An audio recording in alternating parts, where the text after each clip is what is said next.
Alright guys, I've been using the M4 MacBook Air for a few weeks now.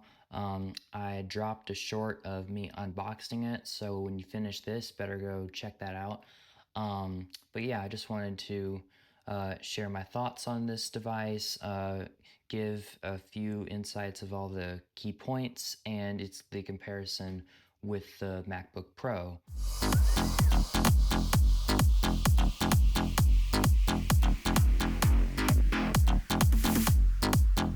So let's start off with the key features. Obviously, you are getting Apple Intelligence, which will allow mail summary, writing tools, image playground, Genmoji, and I think that's just about it.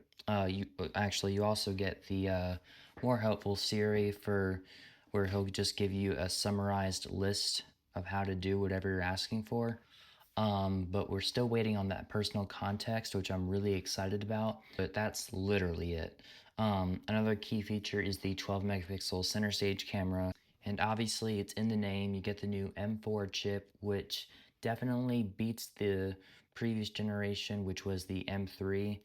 Display wise, it still has a 60 hertz display, which is a little frustrating. ProMotion is still being limited to their more premium models. We'll see what happens. You still got a liquid retina display. While we still have the same starting storage as last year's MacBook Air, which is 256 gigabytes, we do get an upgrade in memory, which now has 16 gigabytes of starting memory compared to last year, which was only 8, which is definitely was due for an upgrade, so I'm glad we got that. We also got a new sky blue color. I didn't get that because I like darker colors. They replace space gray with the sky blue color, and then you still get silver or starlight, which is kind of nice. As far as ports go, you have two USB-C ports on the left side and then a headphone jack on the right side. So I've given most of the key features that you get on this M4 MacBook Air, but what about the MacBook Pro, which has three different chipset options, which are the M4, M4 Pro, and M4 Max. The starting price for the MacBook Air is only $999 and only $899 with the student education discount.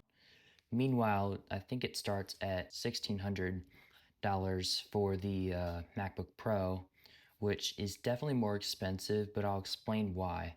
So by choosing the MacBook Air over the MacBook Pro, there are a few things you're going to miss out on.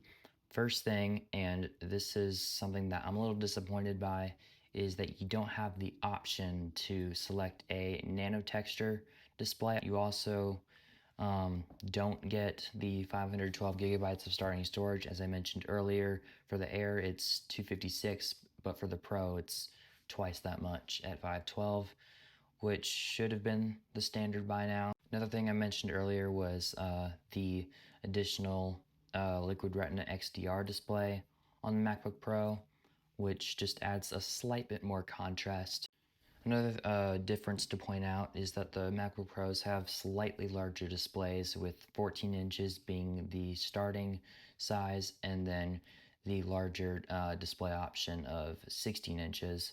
Now, this might surprise you, but you actually do gain a few advantages by choosing the MacBook Air over the MacBook Pro. First thing I should point out is that you get a thinner and lighter design on the MacBook Air, and there's really not much advantage you get by choosing the Air over the Pro, but the other two things are color options. On the Pros, you get a silver option and the space black option.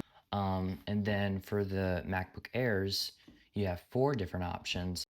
One final and obvious advantage over the MacBook Pro that you get with selecting the Air is price. You'll probably save around $500 to $600 depending on how you spec out your MacBook Air, if that is what you're choosing.